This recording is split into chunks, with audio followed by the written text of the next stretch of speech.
Hi, this is Rachel from 7 and All, and in today's video I am going to be sharing a thorough review of Sonlight Science K, as well as trying to answer some frequently asked questions about this curriculum.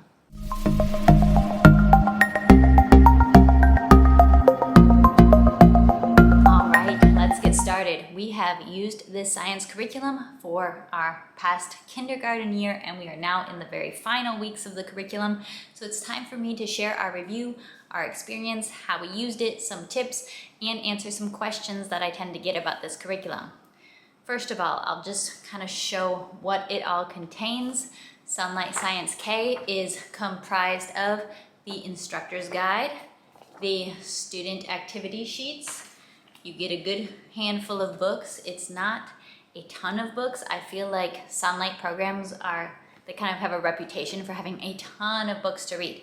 You do have a variety of books to read, but it's not a whopping huge stack. You also get this pretty hefty book, the Science Experiment Guide, which has a science experiment for each week of the school year. And you also get the Science Experiment Supply Kit. So those are the main elements that comprise the program.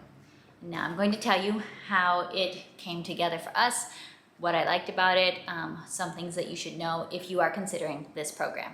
Now, the reason I initially chose Sonlight Science K was because to me it had all of the elements that really excited my interest when it came to teaching science in my homeschool. It had a teacher's guide that made things very easy for me, that scheduled out what to do. There's no decision fatigue of what interesting topic to study next, because there are so many interesting topics when it comes to science, especially in the early years. You know, you could study endless topics. I kind of like having this decision fatigue reduced. I also liked that they chose quality books. So in the Sonlight Science programs, they tend to choose books that should probably be fairly familiar to those of us who pay attention to nonfiction series for kids. So we have some of the Usborne reader books. This one is focused on ants. There are several of these in the K level. Rainforests, bees, and weather, I believe, for different kind of themes we're studying. You also have this book, Why Do Elephants Need the Sun? This is part of a series of books by the same author, Robert E. Wells, who has some really fun nonfiction books that are just kind of helping understand some big concepts about science or mathematic concepts in the world. Of course, Gail Gibbons is incredibly well known for her picture book nonfiction, as well as the Let's Read and Find Out science book series. These are very, very well done. This was one in the program, Forces Make Things Move. I also like that every Sonlight Science program brings in a person of some sort, and some of them bring in more than one. But in this level, we have Wangari's Trees of Peace, and we get to learn about this woman and the work that she did in replanting forests in her country. So I really appreciated the book choices. I think that they were all quite excellent. To me, there could have definitely been more. I think for those of us who enjoy reading or who have kids that really, really enjoy science books, nonfiction books, there definitely could have been more. And I also found myself, hey, if we're studying bees, I was picking up a couple extra bee-related books from the library. Studying the rainforest, it's easy to pick up a couple extra rainforest-related books. So if you do have more interest, you can definitely add in more literature as you have that available. If you have that available through the library or through your own collection, it's definitely something that can be expanded, not because it needs to be expanded, not because this is not enough, but just because sometimes you just want more. When it comes to Sonlight Science, I know that many people worry about doing a 5-day schedule because maybe they don't want to be doing science every day of the school week.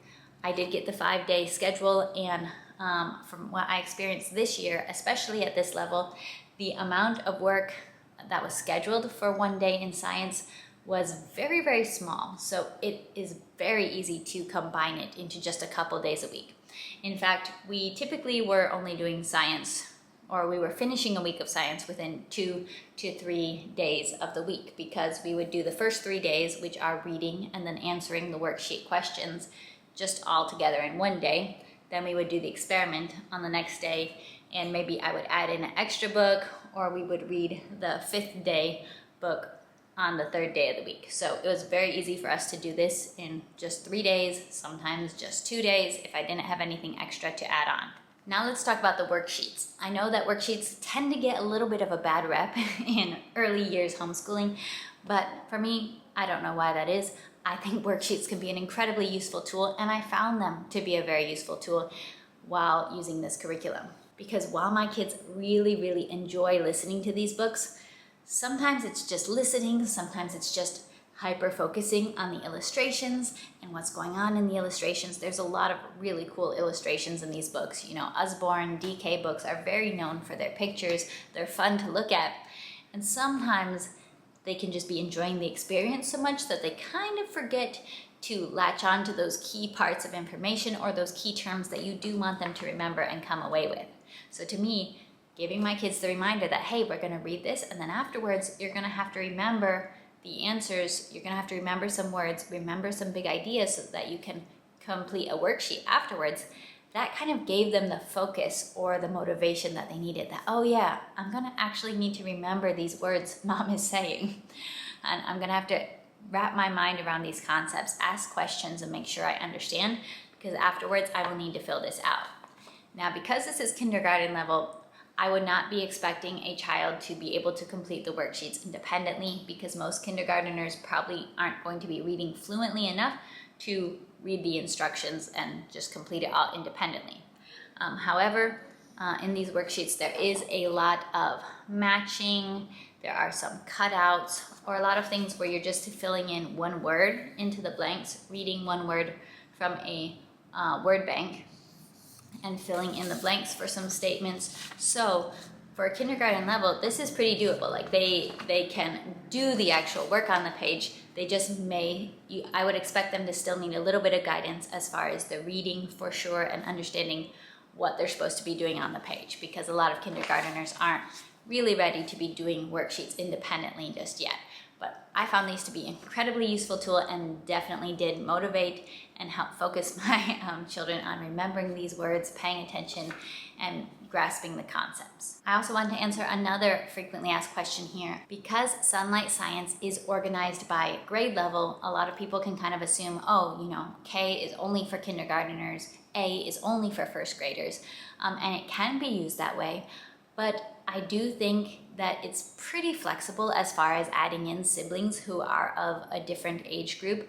I was primarily targeting this at my kindergartner, but my 3-year-old, who was 3 for at least half of the school year, a little bit more than half of the time we were using this, was very engaged in the activities. He loved listening to the stories.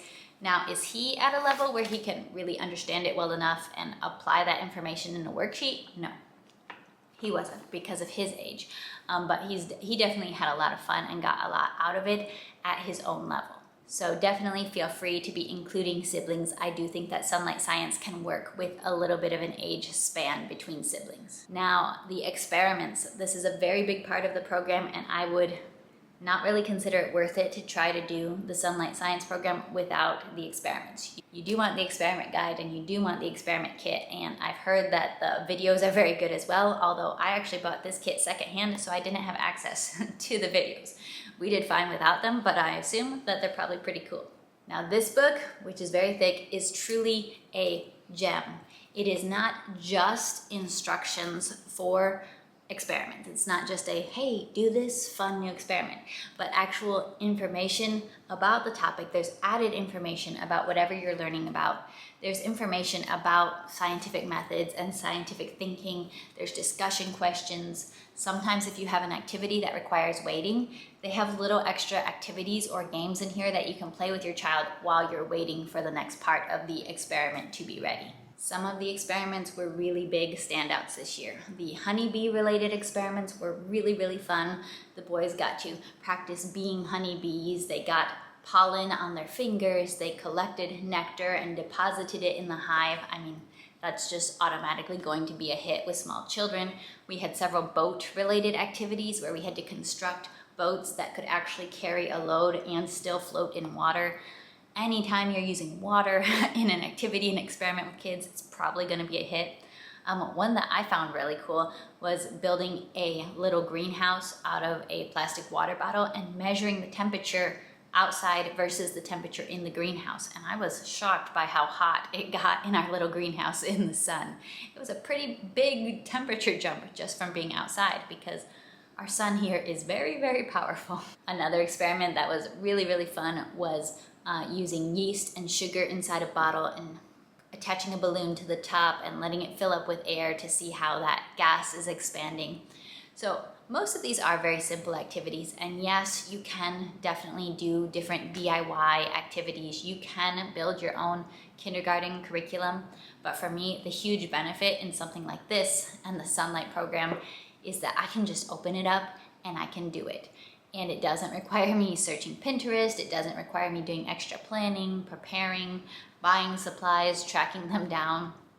I mean, there are thousands of great ideas for fun kindergarten science learning activities on the internet, but just in reality, in the busyness of being a homeschool mom, of having outside the home responsibilities, inside the home responsibilities, juggling all the very important balls of this life, for me, it's very worthwhile to just have a plan that I can roll with instead of thinking, oh, what's the perfect next theme to study?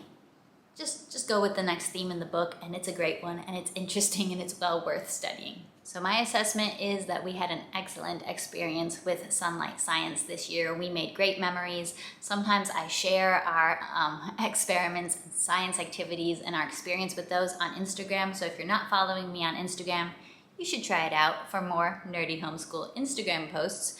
And that is at 7andAllFamily on Instagram.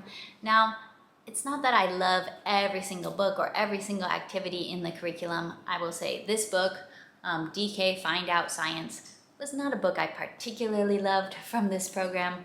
And there's nothing wrong with it. It's a great DK book, informational, nonfiction, talks about magnets, talks about electricity, rainbows, light, all this kind of random science information. But for me, that was part of the part that I just didn't like. I don't tend to be a fun fact collection book kind of person. I more prefer this kind of style where we have a book that's a little bit longer, just talking about one topic and getting into it in a little more in depth versus different handy facts about it. I understand what they do with these type of books. I know that these types of nonfiction books are very popular, but for me, it's just not as much my favorite kind of book to teach with. Now, have you used any of the Sonlight Science programs? I would love to hear your own experience. Please feel free to share your reviews in the comments. And if you have any further questions, anything that you'd like to know about using this program and how to make it effective for your family, go ahead and leave those questions in the comments. I always try to respond and answer. And if you found this video helpful, please give me a thumbs up and subscribe to this channel for more nerdy homeschool videos. Bye!